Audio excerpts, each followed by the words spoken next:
दीर्घायु कैसे प्राप्त हो? हम्म, ब्रह्म ऋषि पंडित श्रीपाद दामोदर सातवलेकर जी। विद्या मार्तंड साहित्य वाचस्पति गीतालंकार अध्यक्ष स्वाध्याय मंडल। 236 अथर्ववेद 8 1 हम्म, 8 ब्रह्मा आयु विराट पथ्या बृहति। ओम मागता नामादिधीथा येन यन्ति परावतं मा आरोहतमसो ज्योति एज्याते हस्तौरभामहे। मरे हुओं के लिए विलाप मत कर, क्योंकि वे तो दूर चले जाते हैं। अतः यहाँ आ और अंधकार को छोड़कर प्रकाश में आ। तेरे हाथों को हम पकड़ते हैं। प्रकाश के मार्ग से चलना चाहिए, अंधकार के मार्ग से कदापि नहीं जाना चाहिए। 237 अथर्ववेद 8 1 10 ब्रह्मा आयु तुष्टुभ मयि तं पंथा मनुगा भीम एषा येन पूर्वं ये यथ तं ब्रवीमि एम ताम एतत् पुरुषमाप प्रापत्या भयं परस्तादभयन्ते अर्वाक। इस बुरे मार्ग का अनुसरण मत कर, यह भयंकर मार्ग है जिससे पहले नहीं जाते। उस विषय में मैं कहता हूँ कि हे पुरुष, यह अंधकार मार्ग है, उस मार्ग में मत जा। तेरे लिए आगे भय है और इधर अभय है। भयानक मार्ग से जाना नहीं, भय जहाँ ना हो उसी मार्ग से जाना चाहिए। 238 अथर्व 1 8 15 जीवेभ्यस्त्वा समुद्रे वायुरिन्द्रो धाता दधातु सवितरात्रायमाणः मात्वा प्राणो वालं हासीत् आशुन्ते नु हव्यामसि। भले भले अनुस्वार है वो बिंदी, दो है वो भले। रक्षक पोषक प्रेरक जीवन साधक प्रभु सब प्राणियों के लिए तथा तेरे लिए पूर्ण उत्कृष्टता धारण करे। तुझे प्राण न छोड़े, तेरे प्राण को हम अनुकूलता के साथ बुलाते हैं। प्राण का बल कम नहीं होना चाहिए, प्राण का बल बढ़े ऐसा व्यवहार करना चाहिए। 239 अथर्व 8 1 17 ब्रह्मा आयु अनुष्टुप उत्वाद्यौ रुत पृथ्वीयुत प्रजापतिर्गर्भीता उत्वा मृत्योरोषधयः सोमराज्यरपीपरन्न। द्युलोक पृथ्वी और प्रजापालक देव तुझे ऊपर उठावे। सोम राजावली औषधियां तुझे मृत्यु से ऊपर उठावे, अर्थात तेरी रक्षा करे। औषधियों के सेवन से मृत्यु का भय दूर होता है और दीर्घायु प्राप्त होती है। 240 अथर्व 8 1 18 ब्रह्मा आयु अनुष्टुप अयं देवा इहि वास्त्वयं मामुतरगादितः इमं सहस्रा वीर्येण मृत्योरुत्पारयामसि। हे देवों, यह यहाँ इस लोक में ही रहे, यह यहाँ से वहां परलोक में न जावे। सहस्त्रों बलों से युक्त उपाय से इस मनुष्य को मृत्यु से हम पार कराते हैं। यह मनुष्य इस लोक में दीर्घ काल तक रहे, शीघ्र परलोक में न जावे। सहस्त्रों उपायों को करके मनुष्य मनुष्य का मृत्यु से बचाव करना योग्य है। 241 अथर्व 8 1 19 ब्रह्मा आयु अनुष्टुप उत्तवा मृत्योरपि परं साधमन्तु वयोधसः मातवा व्यस्ता केश्यो मातवा दधुदोरुदन्न। मृत्यु से तुझको हम पार कराते हैं। अन्न अथवा आयु को धारण करने वाले देव तुझे पुष्ट करें। बालों को खोलकर बुरी तरह से रोने वाली स्त्रियां तेरे लिए न रोएं। तेरी मृत्यु के कारण इन पर रोने का प्रसंग न आवे। मृत्यु से दूर होकर योग्य अन्न का सेवन करनी चाहिए और अपनी आयु को बढ़ाना चाहिए। 242 अथर्व 8 1 20 ब्रह्मा आयु अनुष्टुप आहारेखमवविदन्तो वा पुनरागा पुनर्नवः सर्वांग सर्वते चक्षुः सर्वमायुश्च ते विदम्। मैं तुझे लाया हूँ, मैंने तुझे पुनः प्राप्त किया है, फिर नया होकर फिर आ गया है। हे संपूर्ण अंगों वाले मनुष्य, तेरी पूर्ण दृष्टि और तेरी पूर्ण आयु तेरे लिए प्राप्त कराई है। मैंने तुझे मृत्यु से बचाया है, अब तू नया सा हो गया है। तेरे सब अंग निर्दोष हुए हैं, चक्षु आदि तेरे इंद्रिय नवीन जैसे हो गए हैं, और तुझे पूर्ण आयु प्राप्त हुई है। औषधि सेवन और योग के अभ्यास से सब शरीर पुनः तरुण हो सकता है और दीर्घ जीवन प्राप्त हो सकता है। हो सकता है। 243। देखो इसमें दो ही बातें बताई है, योग और औषधि माने आयुर्वेद। परंतु आयुर्वेद का भी हमने कल कहा था ना, स्वस्थस्य स्वास्थ्य रक्षणम, स्वास्थ्य रक्षण के लिए औषधि का प्रयोग और योगाभ्यास, ये दो ही बातें बताई हैं दीर्घायु के लिए। जो ये जिम है और व्यायाम है और इसका इतना नहीं महत्व बताया जितना योगाभ्यास का बताया है। योग में जो आसन है वो वास्तव में व्यायाम से बहुत बढ़कर है। व्यायाम तो उसके अंतर्गत हो ही जाता है, परंतु योग की पद्धति से सारे आसन करना तो व्यायाम की भी योगमय पद्धति है। 243 अथर्व 8:1-21 ब्रह्मा आयु अनुष्टुप व्यवाते ज्योतिरभूदपतवतामो अक्रमीत आपतवन् मृत्युं निर्रेति आपायक्षं निदध्मासि। अब तेरे पास अंधकार चला गया है, तेरे से दूर चला गया है, तेरा प्रकाश फैल गया है। तेरे से दुर्गति और मृत्यु को हम दूर हटाते हैं तथा तेरे से रोगों को हम दूर करते हैं। रोग आदि को हटाना चाहिए, अन्य विकृतियां भी हटानी चाहिए, अंधकार और दुर्गति को दूर करना चाहिए, और दीर्घ आयु को प्राप्त करने के जो साधन हो उनको आचरण में लाना चाहिए। बिल्कुल, ये महत्वपूर्ण है ना, आचरण में लाना चाहिए। ये कहने वाले ब्रह्मा हैं देखो, और आयु देवता हैं। हम कहते हैं ऋषि, आयु और छंद। ये ऋषि देवता और छंद, तो आयु देवता हैं और ऋषि ब्रह्मा हैं इस मंत्र के। 244 अथर्व 8:2-1 ब्रह्मा आयु भूरिक आभरत्वे मामृतस्य सृष्टिम् अच्छिद्यमाना जरादष्टिरस्तु ते आशुन्त आयुः पुनराभरामि राजस्तमोपगामा प्रमृष्टाः। इस अमृत रस के पान को प्रारंभ कर तेरी वृद्धावस्था तक जीवन भोग अविच्छिन्न रीति से रहें।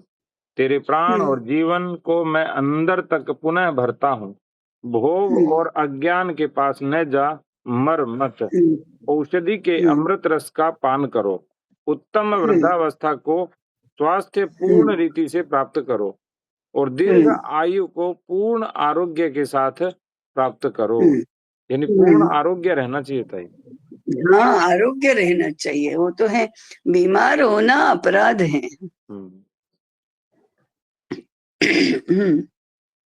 245 अथर्व 8:2-2 ब्रह्मा आयु भूरक जीवातां ज्योतिरभ्येह्रवाक् आत्वाहरामि शतसारदाय आवामुञ्चन् मृत्युपाशानाशस्तिन्दाधीय आयुः प्रतरन्ते दधामि।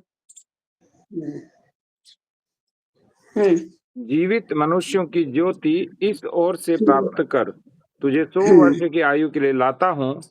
मृत्यु के पाशों और अकीर्ति को हटाता हुआ मैं तेरे उत्कृष्ट दीर्घ आयु देता हूँ। जीवन की ज्योति प्राप्त करो, पूर्ण 100 वर्षों का जीवन तुझे प्राप्त हो। मृत्यु के पाशों को तोड़कर नया जीवन प्राप्त करके दीर्घायु बनकर रहो। 246 अथर्व 8:2-3 ब्रह्मा आयु आस्तारक पंक्ति ही वाताते प्राणममिदं सूर्याश्चक्षुरहन्तवा यत्ते मनस्त्वयि धारयामि सा विस्तवांगैर्वद जिह्वयालपन्न। अनुस्वार को सम नहीं बोलते क्या? वायु तेरे प्राण को प्राप्त किया है, मैंने सूर्य से तेरे नेत्र को प्राप्त किया है। जो तेरा मन है उसको मैं तेरे अंदर धारण कराता हूँ। अपने सब अवयवों को प्राप्त हो, जीवा से शब्दोच्चार करता हुआ तू बोल।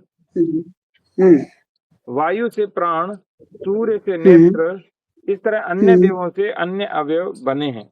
इन देवताओं के अंशों से बने अपने सब अवयवों को धारण कर और इन शरीरस्य देवों का संचालक मैं हूँ। यह तो मन में समझ और जीवा से इस तत्व ज्ञान का उपदेश कर। इससे तेरा बल बढ़ेगा और दीर्घायु को प्राप्त होगा। तो आयु देवता कह रहे हैं कि मैं तेरे सारे सभी का संचालक हूँ और तत्व ज्ञान का उपदेश जीवा से करना चाहिए था, ये आपकी तरह।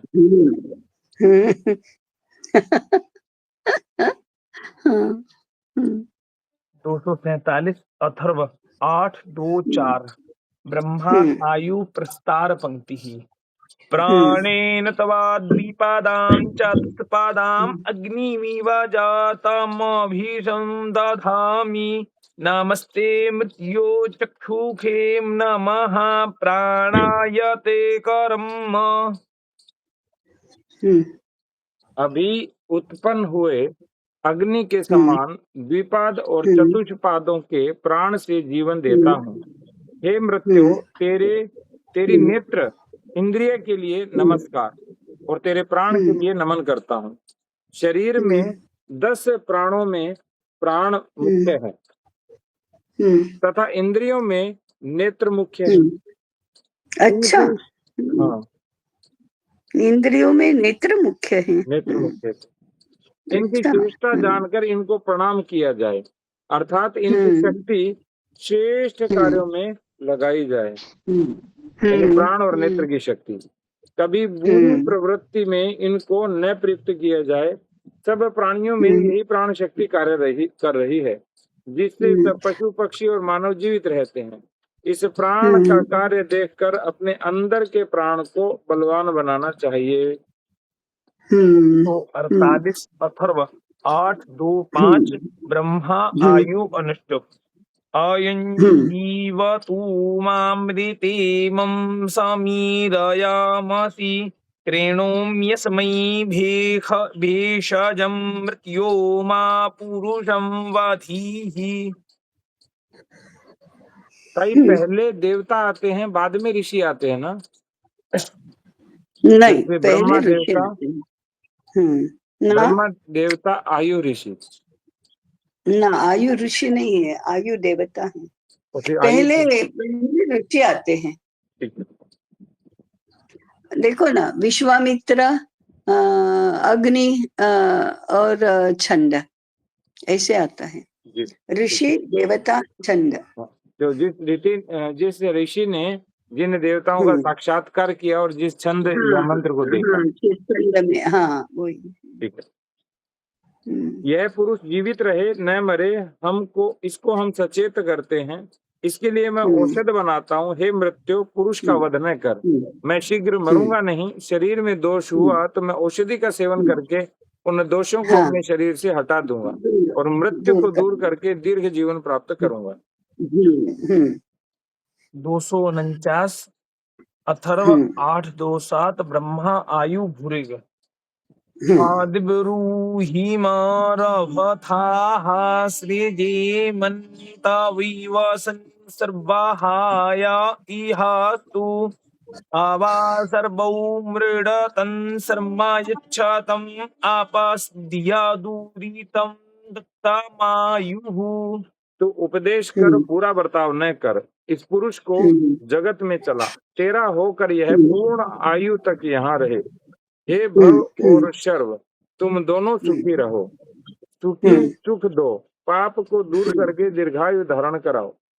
पाप को दूर कीजिए, अपने शरीर से पाप न हो ऐसा निश्चय कीजिए। संपूर्ण जीवन में सुख से रहो और दूसरों को सुख दो। अपनी आयु को दीर्घ करके धारण करो। 250 828 ब्रह्मा आयु पुरस्ताद ज्योतिषमती जगति अतमै मृत्यो आदिब्रूहीमं दायस्वो धीतो यमीतु आरिष्टाः सर्वांगाः सुसृज्जरसाशताः यन आत्मना भूषामतनुताम्। हे मृत्यु, इसको उपदेश कर, इस पर दया कर, यह इस विपत्ति से ऊपर उठे और पीड़ा रहित सब अंगों से पूर्ण हो। उत्तम ज्ञान या श्रवण शक्ति से युक्त होकर वृद्धावस्था में 100 वर्ष से युक्त होकर अपनी शक्ति से भोगों को प्राप्त करे। अपने आप को विपत्ति से दूर रखो। विपत्ति आ गई तो अपने प्रयत्न से उसे दूर करो। अपने सब अवयव निरोग और पुष्ट करके उनको धारण करो। इस प्रकार 100 वर्ष की पूर्ण आयु को धारण करके भोगों को योग्य रीति से भोगा जाए और आनंद से दीर्घ आयु का उपभोग करो। कई जैसे आप कहते हैं लोग दौड़ रहे हैं, ये तो इस दृष्टि से तो बहुत ही त्रुटिपूर्ण है। हम भी दौड़ रहे हैं, सब दौड़ रहे हैं। कितना त्रुटिपूर्ण, देखो ना हम सबका जीवन कैसा हो गया है। कैसे 100 वर्ष तक आरोग्य रहेगा? शांति ही कैसे रहेगा आरोग्य? मन का आरोग्य भी नहीं रहता है, शरीर का भी नहीं रहता है। क्या हो रहा है? नहीं, शरीर की ना तो हम कीमत ही नहीं समझते हैं और कैसे भी उसके ऊपर अत्याचार हो रहे हैं। ये इंद्रियां और मन ही इसके ऊपर अत्याचार कर रही हैं। अच्छा लगा खाओ, अरे शरीर को नहीं चाहिए लेकिन हानि कर रहा है। नहीं नहीं, बहुत अच्छा लग रहा है। फिर और कार्यकर्ता लोगों का तो कैसा है, अरे नहीं वो बनाने वाले ने कितने उत्साह से बनाया है, अब मना कैसे करेंगे, खाओ। तो ये दोनों मिलावट होता है। हमको भी, खाने वाले को भी अच्छा ही लग रहा है, बनाने वाले का नाम ले रहा है। बनाने वाले को भी अच्छा लगता है इसलिए बनाता है, वो जेन्युइन है। खाने वाला बेईमान है, मैंने आधा आधा है। कार्यकर्ता का मन भी रखना है, अपनी भी स्वाद को बहलाना है, दोनों ही है। और शरीर का बेचारे का, वो कार्यकर्ता का मन रखो, अपने स्वाद को संतुष्ट करो, शरीर का जो होना है सो हो। तो भाई दूसरे का मन रखने के लिए हम शरीर पर अपराध हिंसा कर रहे हैं। हाँ हाँ, दूसरे का मन रखते रखते अपनी भी तो स्वादेंद्रिय को हम संतुष्ट कर रहे हैं, हमको भी अच्छा ही लग रहा है। तो उतनी मात्रा में तो हम अपराधी हैं। दूसरे का मन रखने के लिए खाया तो वो तो चलो हम बलि चढ़ गए, परंतु अपने को भी तो मजा आ रहा है।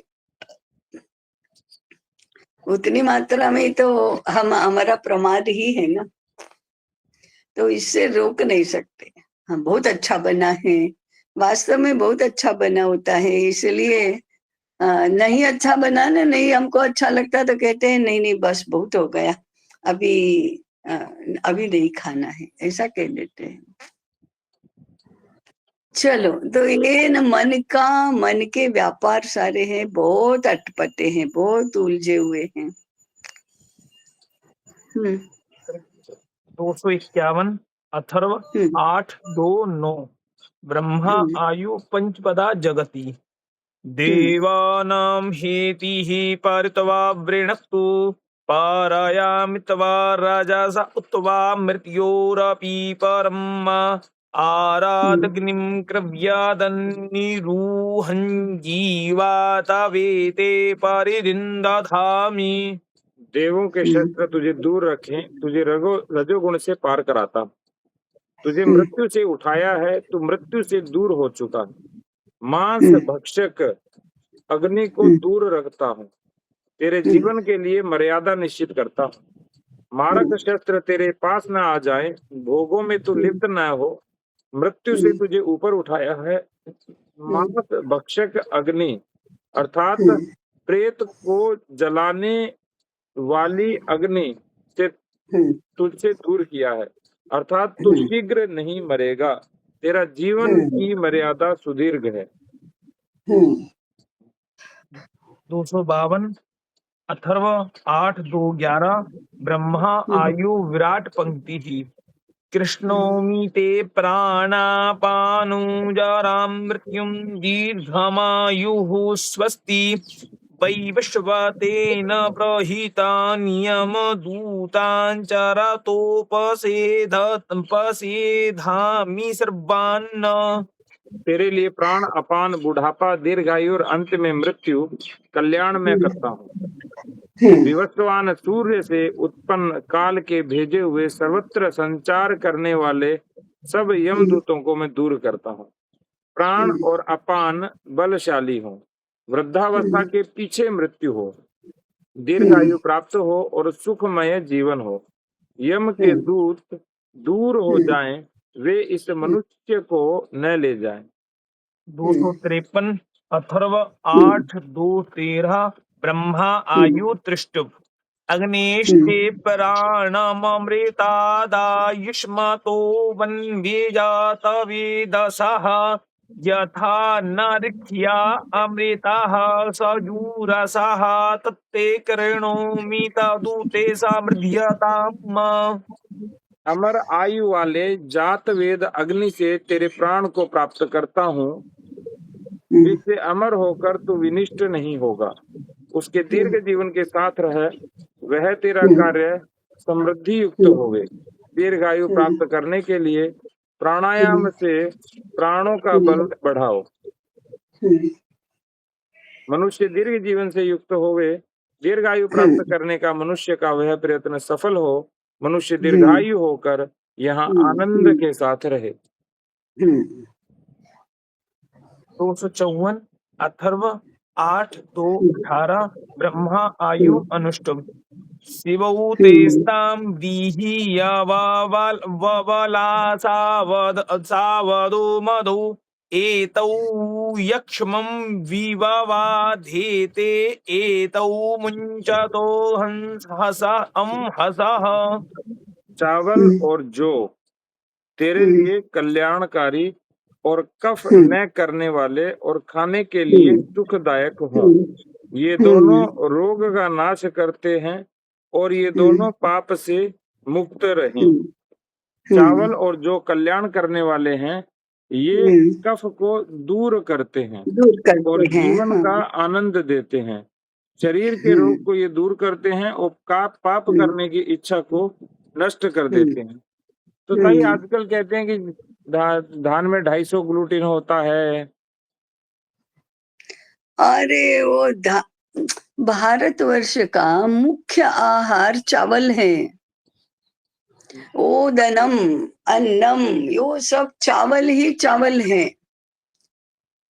ये तो क्या कहते हैं, कुछ उसके उनके मापदंडों से नहीं जाना चाहिए। फिर उनके मापदंडों में पहली बात तो उनके यहाँ चावल होते नहीं हैं, ये एक है। फिर एलोपैथी की परिभाषाएं एकदम अलग हैं। उनके शरीर के लिए वो सूट ना करता हो, ये भी हो सकता है, लेकिन शरीर को सूट करता है नहीं करता है कौन पूछता है। वो आयुर्वेद का शास्त्र है, प्रकृति को सूट करने वाला। और अभी जिस प्रकार का चावल मिलता है, जिस प्रकार से वो, जिस पद्धति से वो उगाया जाता है, जैसे प्रिजर्वेटिव्स है संग्रह किया जाता है, कोल्ड स्टोरेज में रखा जाता है, ये सारा देखते हुए तो वो कैसे आरोग्य के अनुकूल रहेगा। फिर इसमें ऐसे ऐसे तत्व बढ़ जाते हैं। तो ये सारी बातें हैं, इसलिए वर्तमान में चावल की जो स्थिति है उसको देखते हुए ये ऐसा कहेंगे, ये बात ठीक है। परंतु हम लोग प्राकृतिक पद्धति से जो चावल उगते हैं, भारत में जो उगते हैं, वो भारत के लोगों के शरीरों की प्रकृति के साथ मेल खाते हैं। और इसलिए वेद काल से लेकर आज तक अधिकांश भारतवर्ष का मुख्य आहार चावल है। पूरा पूर्वोत्तर चावल खाता है, बंगाल उड़ीसा चावल खाता है, बिहार चावल खाता है, हरियाणा चावल खाता है, हिमाचल प्रदेश जम्मू कश्मीर चावल खाता है। इधर फिर दक्षिण भारत के पूरे सभी पांचों प्रांत चावल खाते हैं। महाराष्ट्र और गुजरात चावल और गेहूं दोनों खाता है। राजस्थान गेहूं की बहुलता होती है, परंतु चावल बिल्कुल नहीं खाता ऐसा नहीं है। पंजाब चावल कभी कभार खाता है, गेहूं मुख्य रूप से खाता है। मध्य प्रदेश उत्तर प्रदेश सब सम्मिश्रित हैं। पूर्व की ओर जैसे जैसे जाते जाओ चावल मुख्य आहार बनता है। पश्चिम की ओर जैसे जैसे जाते जाओ गेहूं की मात्रा बढ़ती है। मध्य भाग में चावल और गेहूं का संतुलन रहता है। गुजरात और महाराष्ट्र में चावल और गेहूं का संतुलन रहता है। परंतु चावल के बिना तो कभी कोई भोजन समारोह पूरा ही नहीं होता। दक्षिण में महाराष्ट्र में गेहूं खाओ तो भी चावल से ही भोजन की शुरुआत होती है, चावल से ही भोजन पूर्ण होता है। गुजरात में चावल नहीं बने हो तो भोजन पूरा ही नहीं हुआ, चावल तो चाहिए ही चाहिए, ऐसा होता है। तो खीर बनती है, पायसम चावल से ही बनती है। और खीर का तो कितना महत्व है सभी जगह।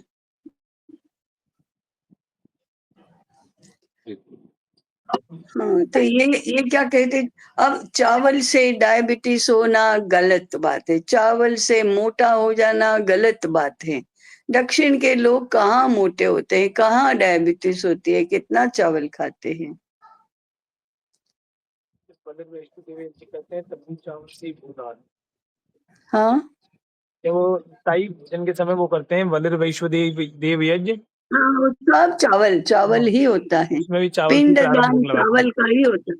हाँ, चावल का ही, पिंडदान चावल का ही होता है। हैं। और वलिर वैश्वदेव यज्ञ करने के पश्चात जब पहला मतलब आहार लेते हैं, पहला वो चावल ही हाँ हाँ, चावल ही होता है।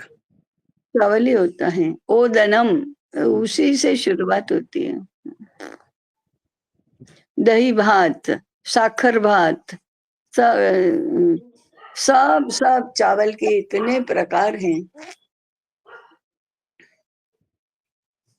तो 255 नहीं कह सकते कि चावल स्वास्थ्य के लिए। हाँ हाँ 255 अथर्व 8:2:21 ब्रह्मा आयु सतः पंक्ति ही सतन्ते युतं हायनान् द्वे युगे त्रीणि चत्वारि किन्मः इंद्राग्नौ विश्वे देवास्ते अनुमन्यन्ता मह्यणीयमानाः। तेरी 100 वर्ष की आयु, जिससे दिन रात्रि की 2 संधियां हैं, तथा सर्दी गर्मी वृष्टि ये 3 काल, और बाल्य तारुण्य मध्यम और वृद्ध ये 4 अवस्थाएं हैं। इस प्रकार आयु को अटूट अथवा अखंडित करते हैं। इंद्र, अग्नि और सब देव संकोच न करते हुए तेरी आयु का अनुमोदन करें। तेरी 100 वर्ष की आयु में सब दिन रात्रि, सर्दी गर्मी वृष्टि, बाल्य तरुण मध्यम और वृद्धावस्था ये सुखकर हो, इनमें से किसी प्रकार का कोई कष्ट न हो। 256 8:2:22 ब्रह्मा आयु पुरस्ताद बृहति शरदित्वा हेमन्ताय वसन्ताय ग्रीष्माय पारिदध्मसि वरे वरेखानि तुभ्यं स्योनानि ये कुवर्धन्त ओषधीः। शरद, हेमंत, वसंत और ग्रीष्म, इन ऋतुओं को हम तुझे सौंप देते हैं। जिस ऋतु में औषधियां बढ़ती है वह वृष्टि ऋतु भी तुम्हारे लिए सुखकारी हो। सब ऋतु तुम्हारे लिए सुखकर हो। इनमें वृक्ष, वनस्पतियां और औषधियां जिस प्रकार बढ़ती हैं उस प्रकार तुम भी बढ़ते रहो। सब वर्ष तुम्हारे लिए आनंद देने वाले।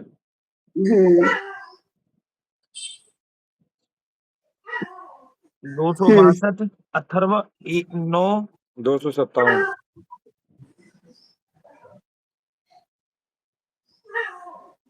257 अथर्व 8:2-23 ब्रह्मा आयु अनुष्टुभ। मृत्युरीशे द्विपदां मृत्युरीशे चतुष्पदां तस्मात् त्वां मृत्योर्गोपतेः उद्भरामीशा विभेः। मृत्यु द्विपादों का प्रभुत्व करता है। मृत्यु चौपायों पर भी अधिकार चलाता है। उस जगत के स्वामी मृत्यु से तुझे ऊपर उठाता हूँ। वह तू अब मृत्यु से मत डर। द्विपाद और चतुष्पादों पर मृत्यु का स्वामित्व है, यह सत्य है। पर योग साधन से उस मृत्यु को दूर करके दीर्घायु प्राप्त कर सकते हैं। मत डरो, वह साधना करो। 258 अथर्व 8:2-24 ब्रह्मा आयु अनुष्टुभ। सोरिष्टानामार्खियासि मा विभेः मा वै ततरा भ्रियन्ते नो यन्त्यधमन्तमः। ये अहिंसित मनुष्य, वह तो नहीं मरेगा, नहीं मरेगा, अतः मत डर। वह निश्चित से ही नहीं मरते तथा हीन अंधकार के प्रति वे नहीं जाते। जो डरता नहीं वह दीर्घायु को प्राप्त होता।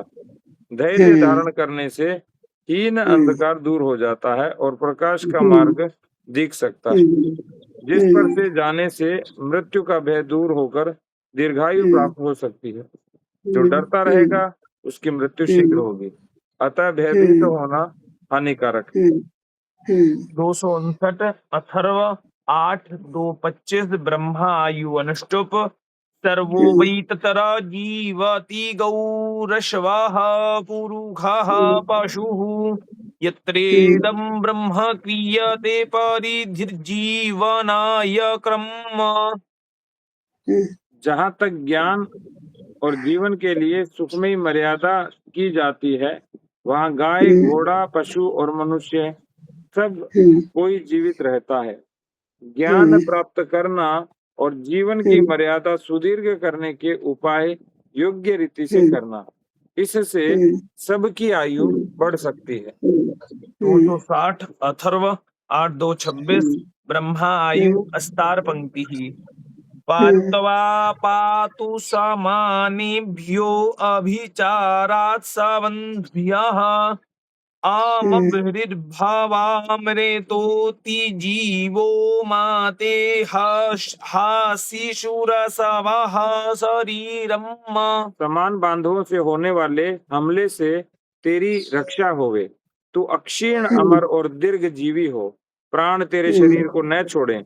अपने बांधवों से होने वाले आक्रमणों से अपनी रक्षा करो। क्षीण न हो, मरने का विचार न करो। दीर्घ जीवन प्राप्त करने का संकल्प करो और उसके लिए प्रयत्न करो। ऐसा करने से प्राण शीघ्र नहीं छोड़ेंगे और तुम्हें दीर्घायु की प्राप्ति होगी। 261 अथर्व 8:2-27 ब्रह्मा आयु अनुष्टुप। ये मृत्युव एकशतं यानाष्टरा आतितार्यः मुञ्चन्तु समात्वान् देवा अग्निर्वैश्वानरादधि। जो 101 मृत्यु हैं जो पार करने योग्य तथा नाश करने वाली हैं, सब देव वैश्वानर अग्नि की शक्ति से तुझे मुक्त करें। सैकड़ों मृत्यु हैं जिनको दूर करना चाहिए। हम्म, सब मनुष्यों में रहने वाला और उनके जीवनों को दीर्घ करने वाला अग्नि है। उसको हम्म, अनुकूल करके मृत्यु दूर होकर दीर्घ आयु प्राप्त हो सकती हम्म, है।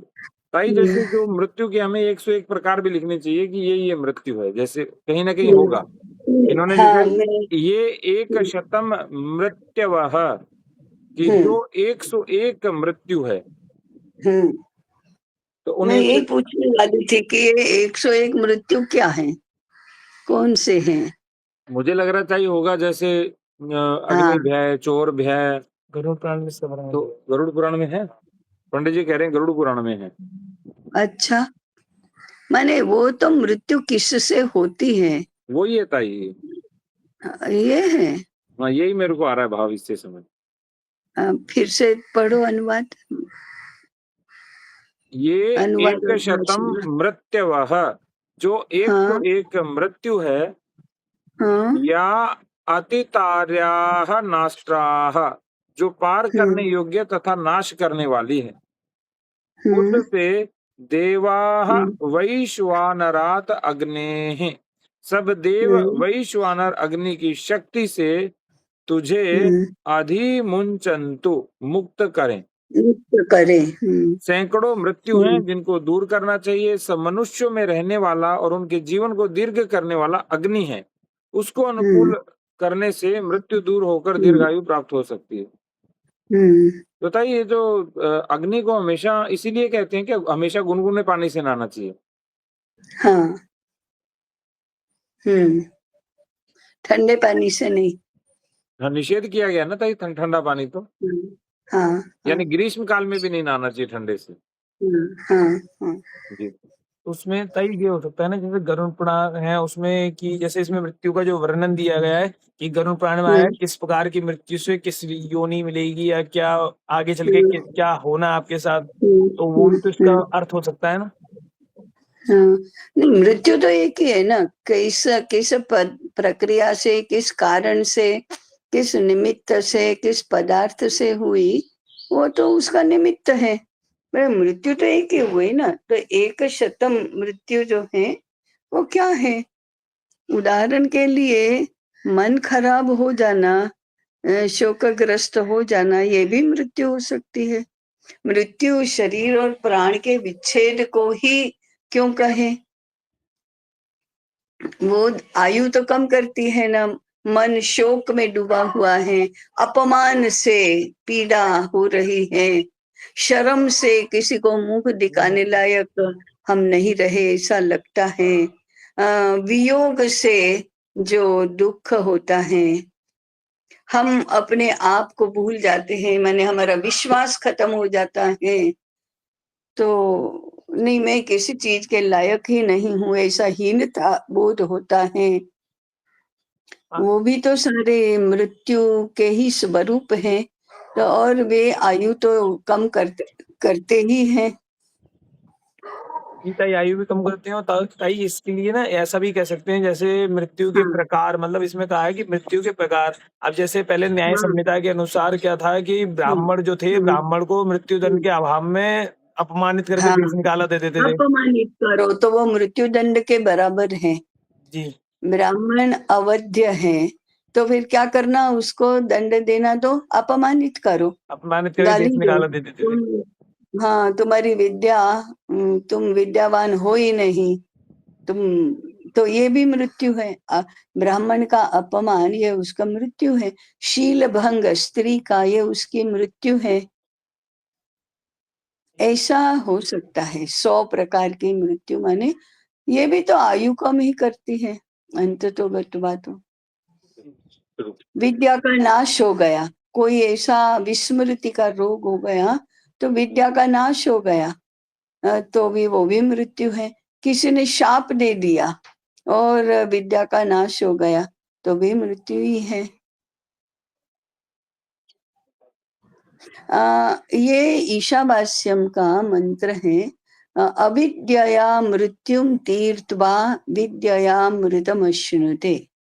तो ये अविद्या से मृत्यु को पार करके, इसका रहस्य तो सातवड़ेकर जी ने भी नहीं बताया है, वो हमने देखा था। उसमें ईशावास्य उपनिषद का स्वतंत्र यदि भाष्य किया है तो देखना चाहिए।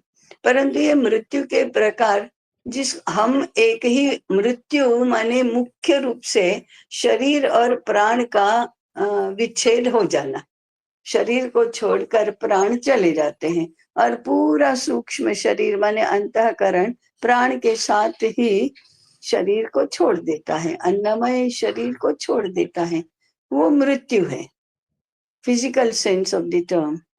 और फिर इसके लाक्षणिक जो बताए वो अपमान करना, वैश्य का धन हरण हो जाना, वैश्य को भिक्षा मांगना, ये उसकी मृत्यु ही है। क्षत्रिय को दैन्य और युद्ध में पलायन करना, ये उसकी मृत्यु ही है। कई ये भी कहा गया कि क्षत्रिय वर्ण को जैसे युद्ध में जिस समय क्षत्रिय वर्ण पराजित हो रहे हो उस समय उनको मतलब प्राण दान दे देना, ये कोई भी एक प्रकार से उनके लिए मृत्यु है। हाँ, पलायन करना, युद्ध में पलायन करना प्राण भय से, वो भी मृत्यु ही है। वो प्राण के त्याग से भी अधिक भयंकर मृत्यु है। गुलाम हो जाना किसी का, ये भी मृत्यु ही है। स्वत्व नहीं रहना, ये भी मृत्यु ही है। 262 यद्यपि जगत में यद्यपि जग दुख दारुण नाना, सब ते कठिन जगत अभिमान। जाति अपमान। हाँ, तो ब्राह्मण जाति का अपमान, जाति का अपमान हुआ तो ये मृत्यु ही है, ऐसा मैं अनुमान करती हूँ। अभी भी मैं अधिकृत रूप से नहीं कह रही हूँ। अब सही लग रहा है मुझे, क्योंकि उसी दिशा में बोला गया है। वो मृत्यु के प्रकार नहीं है, ये 101 जो मृत्यु जीवन में भी होती है उनके बारे, क्योंकि उनको आप पार करेंगे और उनका नाश करेंगे तभी तो 100 वर्ष की आयु पूर्ण होगी। लो वही है। हाँ। इनको जीतना वही दीर्घ आयु प्राप्त करने का मार्ग है। माने शोकग्रस्त नहीं रहना, विषादग्रस्त नहीं रहना, हीनता बोध से मुक्त हो जाना, अपौरुष नहीं दिखाना, कापुरुष नहीं होना, गुलाम नहीं होना, धर्म को नहीं भूलना, ये सारे मृत्यु से बचने के और दीर्घ आयु प्राप्त करने के मार्ग हैं। हमेशा चिंताग्रस्त ही रहेंगे तो क्या करना, कैसे आयु दीर्घ नहीं होती। और शरीर यदि 100 वर्ष तक रहा तो भी ऐसे चिंतित, शोकमग्न, रुतल चेहरे के, बोलते नहीं हैं, कुछ करते नहीं हैं, विषाद, हाय हाय क्या होगा, कुछ भी दुनिया में सार ही नहीं है, संसार असार है, ऐसे करते रहना और आसपास के लोगों को भी दुखी कर देना, ये मृत्यु नहीं तो क्या है फिर। ऐसे नहीं रहना, यही इसका अर्थ है। हाँ, यही अर्थ है, यही अर्थ है। 262 अथर्व 9:4-22 ब्रह्मा ऋषभ त्रिष्टुप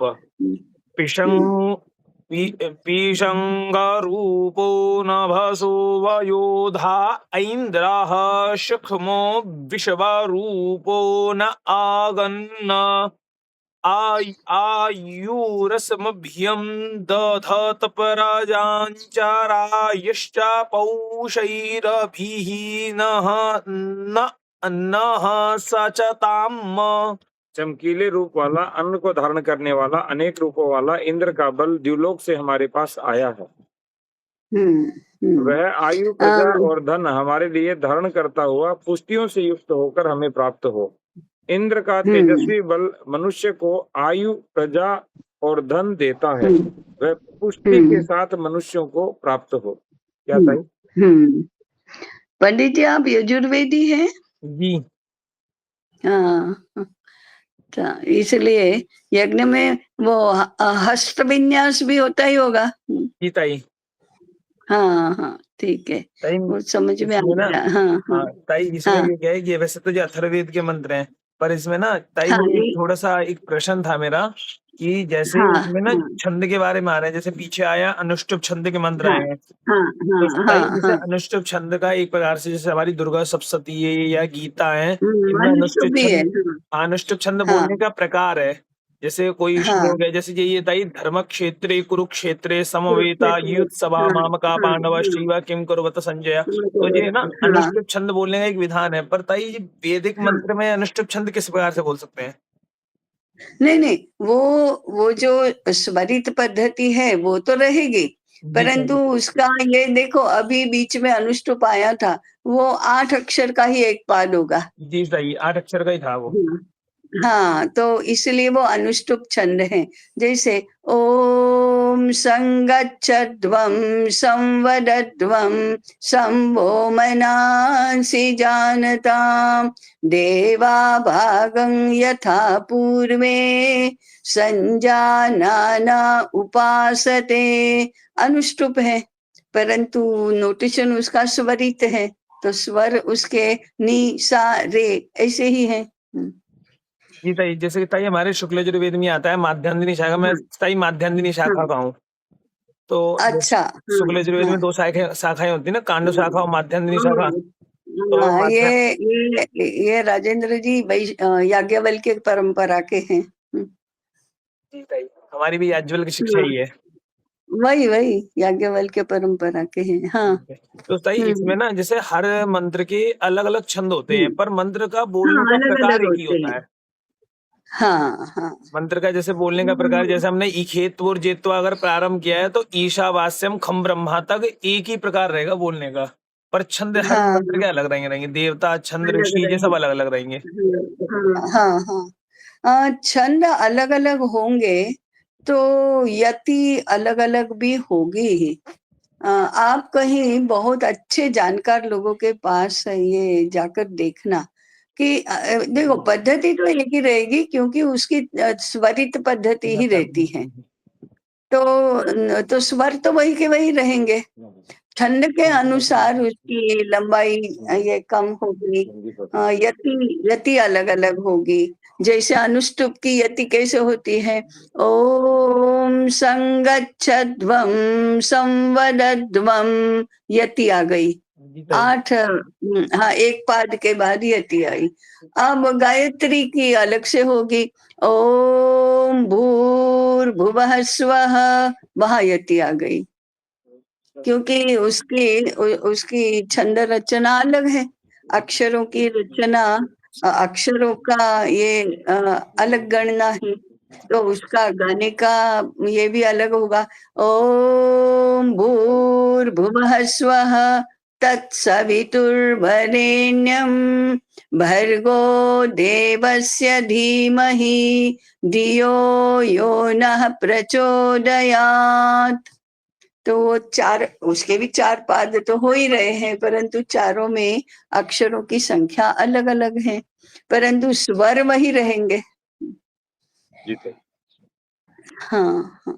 जी ताई। हम्म, 263, हम्म, 11 अथर्व, 11 1 34, ब्रह्मा हम्म, आवेद, ब्रह्मा ओदनः त्रिष्टुप, हम्म, यज्ञं दुहानं सादामित प्रापीनं पुमांशं धेनुं सादानं रयीणां प्रजामरे तत्वामुता दीर्घमायुरायुश्च औषैरूपत्वां सधेम। यज्ञ हम्म, करने वाला सदा समृद्ध संपत्ति का हम्म, घर, ऐसी गो हम्म, हम हम्म, 5 पुष्टियों से प्रजा की पुष्टि और उनकी दीर्घ आयु और धन लेकर हम्म, आते हैं। यज्ञ हम्म, करने हम्म, वाला सदा समृद्ध संपत्ति का घर हम्म, जैसा होता है, तो हम्म, यज्ञकर्ता के पास पुष्टि, हम्म, प्रजा, अमृत, दीर्घायु और धन के साथ हम हम्म, आते हैं। यज्ञ करने से पुष्टि होती है, सुसंतान की प्राप्ति होती है, दीर्घायु होती है और धन भी मिलता है। ताई जी अनुष्टुप छंद से बोलने का इसलिए प्रयास करते हैं। हाँ हाँ, ये देखो मैं और एक जानकारी देना चाहती थी राजेंद्र जी को। ये मध्याह्न दिन शाखा है ना इनकी, हाँ तो मध्याह्न दिन लोगों का दिन मध्याह्न में बदलता है, तिथि मध्याह्न में बदलती है, इसलिए मध्याह्न दिन है। 4 प्रकार से हमारे दिन बदलते हैं, इसमें 2 भारतीय हैं, 2 विदेशी हैं, विधर्मी भी हैं। क्रिश्चियनों का दिन रात को 12 बजे मध्य रात्रि को बदलता है, मुसलमानों का दिन सूर्यास्त से बदलता है, उल्टे है ना बिल्कुल। भारतीयों में 2 प्रचलन है, एक उदयात तिथि, सूर्योदय से तिथि बदलती है, और एक ये मध्याह्न दिन शाखा है, उनके मध्याह्न से तिथि बदलती है। परंतु अभी तो मध्याह्न दिनों ने भी उदयात तिथि ही कर लिया होगा, ऐसा मेरा अनुमान है, पता नहीं है मुझे। नहीं ताई कर ही लिया है, कर लिया है ना, हाँ उदयात तिथि। तो हमारा उपवास है वो दूसरे दिन के सूर्योदय तक चलता है, रात को 12 बजे नहीं पूरा होता है। हाँ 264 और उदय से सूर्योदय से ही शुरू भी होता है, रात को 12 बजे नहीं शुरू होता, वो तो क्रिश्चियन परंपरा है।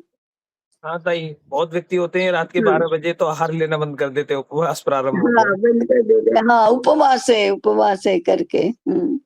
वैसे भी रात्रि भोजन तो निषिद्ध ही है। पूर्व तक ले सकते। हाँ हाँ सूर्योदय से पूर्व तक ले सकते हैं, ले सकते हैं, परंतु वैसे भी रात्रि भोजन तो काल भोजन ही कहा गया है सूर्यास्त के। हाँ हाँ, इसलिए वो तो लेते ही नहीं, परंतु टेक्निकली भी हमारा दिन रात को 12 बजे नहीं शुरू होता है, वो सूर्योदय से ही शुरू होता है। वो सूर्य उदय तिथि का इतना महत्व है, इसलिए तो तिथि का क्षय होता है और वृद्धि होती है। जिस तिथि में सूर्योदय नहीं है वो तिथि उस तिथि का क्षय ही माना जाता है, क्षय होता है। और जिस तिथि में 2 सूर्योदय होते हैं वो तिथि की वृद्धि होती है, आज की 2 एकादशी होती है। हाँ आज की जो तिथि है, हाँ आज की तिथि 2 सूर्योदय को स्पर्श कर रही है, क्योंकि आज सूर्योदय से पूर्व तिथि आ गई और कल सूर्योदय के पश्चात समाप्त हो रही है। अच्छा, तो तृतीया 2 है इसका मतलब। जी ताई, तृतीया कल भी 7:31 को पंचांग में समाप्त होगी। तृतीया ही होगी। हाँ हाँ, कल तृतीया ही होगी पंचांग में। जी ताई, तृतीया ही है। हाँ हाँ हाँ, हाँ। 264 अथर्व 11/5/19 ब्रह्मा ब्रह्मचारी अनुष्ठुप। हाँ। ब्रह्मचर्येण तपसा देवा मृत्युमुपाध्यनत, इंद्रो या ब्रह्मचर्येण देवेभ्यः स्वरा भरत। जिताई अनुष्ठुप छंद। अनुष्टुप। ब्रह्मचर्य रूपी तप से देवों ने मृत्यु को दूर किया, इंद्र भी ब्रह्मचर्य के द्वारा देवों के लिए सुख ले आया। ब्रह्मचर्य पालन रूप तप से देवों ने मृत्यु को दूर किया, उस तरह जो ब्रह्मचर्य पालन करेंगे वे दीर्घायु को प्राप्त करेंगे। हाँ करेंगे। 265 अथर्व 13:2-37 ब्रह्मा समय क्या हुआ भाई, समय क्या?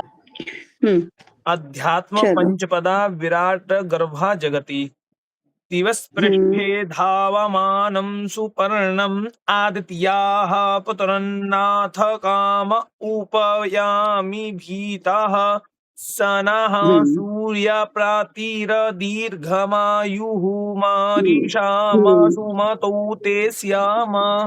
द्युलोक की पीठ पर दौड़ने वाले पक्षी के समान अदिति के पुत्र के पास रक्षण की इच्छा करने वाला भयभीत होता हुआ मैं जाता हूँ। हे सूर्य, वह तू हमें दीर्घ आयु प्रदान कर, तेरी उत्तम बुद्धि से हम रहें, हमारा नाश न हो। आकाश में दौड़ने वाले सूर्य को मैं शरण जाता हूँ, वह हमें दीर्घ आयु देवे। सूर्य की सुमति हमारे विषय में रही तो हमारा नाश कभी नहीं होगा, हम दीर्घायु बनेंगे। क्या है, कितना दीर्घायु के कितने उपाय हैं, कितने प्रकार हैं, और हम प्रमादवश इधर ध्यान ही नहीं देते बिल्कुल। और वो हॉस्पिटलों के चक्कर काटते रहते हैं, डॉक्टरों को पीछे लगा लेते हैं, भाई पंडित जी का जो तो और पूरा भी परिवार आयु जो है कम ना, करते छात्र परिवार, वो वहाँ रहता है हॉस्पिटल में। हम्म। बताओ पंडित जी, किसी को टाइफाइड, किसी को हैजा, किसी को डेंगू, किसी बाप को रे बाप मलेरिया। रे बाप रे बाप रे। हाँ, माता जी यू नो पिताजी इनके स्वस्थ रहते हैं बस। यू नो देखो, रोग भी दो प्रकार के होते हैं। हम आज सुबह में ही चर्चा कर रहे थे यहाँ। एक भारतीय होते हैं, एक अभारतीय होते हैं। आपको पता है क्या? जैसे टाइफॉइड है ना, वो भले ही अंग्रेजी नाम उसको दिया गया हो, वो है विषम ज्वर, वो भारतीय है। कॉलेरा है, वो भारतीय है। फिर और कौन सा, किसी भी प्रकार का बुखार, ये भारतीय है। कफ से होने वाले जो न्यूमोनिया, भारतीय है। इनकी एक विशेषता क्या है पता है? उनको योग्य औषधि और योग्य पथ्य, ये यदि पालन किया, तो जब हम उस रोग से मुक्त होते हैं, तो शरीर पूर्ण रूप से शुद्ध हो जाता है, और सारी माने इंद्रियों की शक्तियां धीरे धीरे प्राप्त होती है। ये शरीर को शुद्ध करने के लिए ही ये रोग आते हैं पहले तो, नहीं तो बुखार आएगा ही नहीं। बुखार आने का संकेत ही ये है कि शरीर में अशुद्धि बढ़ गई है। उस बुखार को दाबना नहीं होता है, वो निकालना होता है। वो निकाल दिया बुखार, तो शरीर अंदर से शुद्ध हो जाता है। विषम ज्वर के से यदि ठीक हो गए, तो शरीर की कांति बढ़ती है, बाल लंबे हो जाते हैं, और इंद्रियां हमारी शुद्ध हो जाती हैं। ये माने रोग की थियरी भी, उसका निदान और चिकित्सा भी, ये भारतीय दृष्टि ही अलग है शरीर को देखने की। टाइफाइड उल्टी विषम ज्वर क्यों है सर। होती है? हाँ, उल्टी क्यों होती है? उल्टी वही होती है कि शरीर में, हमारे जठर में, उल्टी जठर में यदि अशुद्धि रही और खराब बनने गया तो उल्टी हो जाएगी। आंतों में गया तो दस्त लग जाएंगे, श्वसन में गया तो खांसी हो जाएगी, कफ बढ़ गया तो भी सर्दी जुकाम हो जाएगा। तो सर्दी जुकाम को दबाना नहीं है, वो निकलने दो, वो निकल, शरीर ही अपनी व्यवस्था से उसको निकाल रहा है, हमको तो उसे सहायता करना है निकालने में। उस समय शरीर को इतना श्रम होता है कि आराम अनिवार्य है। माने शरीर अपना श्रम तो कर ही रहा है रोग को बाहर निकालने के लिए। अब उसमें हम उसकी सहायता करेंगे तो आराम शरीर को सबसे ज्यादा आवश्यक है। सहायता तो आराम से ही होगी ना। तो हम आराम नहीं करेंगे, गोली खाकर उसको दबा देंगे, काम करते रहेंगे, ये निर्बुद्ध प्रजा है, बिल्कुल निर्बुद्ध है। नहीं, आप तो कुछ भी खाओ, गोली खाओ और फिर कुछ भी खाओ, इतना निर्बुद्ध कोई शास्त्र होता है कभी? कुछ भी खाओ का क्या मतलब? अरे, आंतें और जठर, ये दोनों ही अपनी खराबी को दूर करने का, निकालने का प्रयास कर रहे हैं, उसमें तुम और खाओगे, तो लंघन करो। ये सबसे बड़ा शरीर को सहायता करना हुआ ना। ये शरीर तो प्रयास कर ही रहा है, और हमने यदि उसके बीच में बाधा नहीं डाली तो वो हो भी जाएगा ठीक। लेकिन हम बाधा भी डालते हैं, सहायता भी नहीं करते, ऊपर से विपरीत दवाई खाकर और उसका काम गड़बड़ कर देते हैं। तो थोड़ा शास्त्र भी व्यवस्थित समझना चाहिए कि दृष्टि क्या है, शास्त्र क्या है इसका, क्यों लंघन करना है, क्यों आराम करना है। जैसे ये पीलिया में सबसे अच्छी औषधि आराम है। और बाद में पथ्य पालन है। पथ्य पालन और आराम, तीसरी कोई दवाई की जरूरत नहीं है, औषधि की जरूरत नहीं है। परंतु आराम नहीं करना, अब पी लिया 4 दिन, अब तो पी लिया दूर हो गया, अरे नहीं दूर होता, वो शरीर को कितनी थकान हुई है उसके कारण से, उसको सहने में भी उसको श्रम पड़ता है और उसको दूर करने के लिए भी श्रम करना पड़ता है। जैसे प्रसूति के बाद प्रसूता को कितने आराम की आवश्यकता है, क्योंकि बहुत ही उसने श्रम किया है शरीर ने, तो वो आराम जितना चाहिए उतना ही विषम ज्वर से मुक्त होने में या विषम ज्वर के दौरान चाहिए, उतना ही वो जो पीलिया होता है उस समय चाहिए, उतना ही न्यूमोनिया के समय चाहिए। तो हम अपने शरीर के वास्तव में शत्रु हैं। शरीर तो चाहिए, शरीर तो चाहिए, बस शरीर को सजाने के लिए चाहिए शरीर।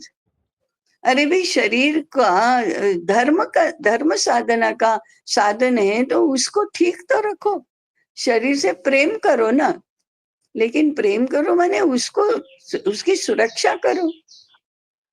ये शास्त्र नहीं जानते, और दे धनाधन ये हॉस्पिटल्स, और उनको तो बेचारे, उनको पहले सबसे पहले दया है, उनको तो बेचारे को कुछ शास्त्र ही नहीं मालूम, वो उटपटांग कुछ भी थियरी चलाते रहते हैं। और अब तो थियरी क्या चलाते हैं, कुछ भी करके आपका बुखार नहीं है ऐसा कह दो, पैसा ले लो, बस अब तुम कौन हम कौन, कोई उनको मतलब थोड़े हैं।